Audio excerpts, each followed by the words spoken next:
Lieutenant Governor Manoj Sinha addressed Akhil Bhartiya Kavi Sammelan at General Zorawar Singh Auditorium, University of Jammu today. The event was organized by J&K Academy of Art, Culture and Languages to celebrate the Republic Day. On the occasion, the Lieutenant Governor said, literary heritage and creative expression of India is unique and rich. Poetry explores and expresses diversity of our linguistic heritage. It brings us close to the roots of our culture and tradition.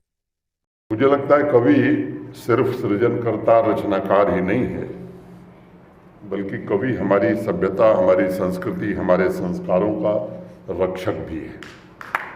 सदियों से इस देश में अगर सामाजिक चेतना ने अपने परम शिखर को छुआ है तो उसके पीछे जो प्राण शक्ति थी वह कवि ही थे, कलाकार ही थे और लेखक थे।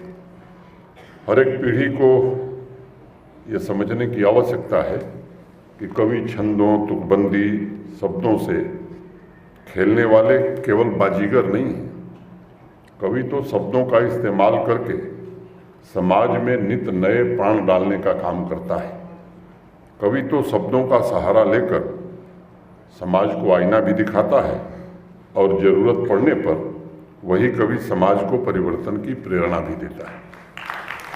सही मायने में कवि एक ऐसा क्रांतिकारी है जो राष्ट्र की परंपरा का पोषण करते हुए समाज के सभी वर्गों को आपस में जोड़ता है, बिखरी हुई शक्तियों को इकट्ठा करता है और भाषाओं की भिन्नता के बावजूद एक भाव से इस संसार के अनमोल तथ्यों को उद्घाटित करने का काम भी करता है। और इसलिए मैं मानता हूँ कि कवि वास्तव में समाज का प्राण है।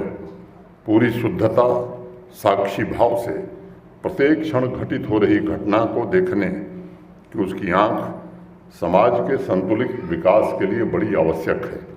विकसित भारत की यात्रा में परंपरा की खूबियों को बनाए रखने की बहुत बड़ी नैतिक जिम्मेदारी कवियों, लेखकों और साहित्यकारों तथा कलाकारों की है।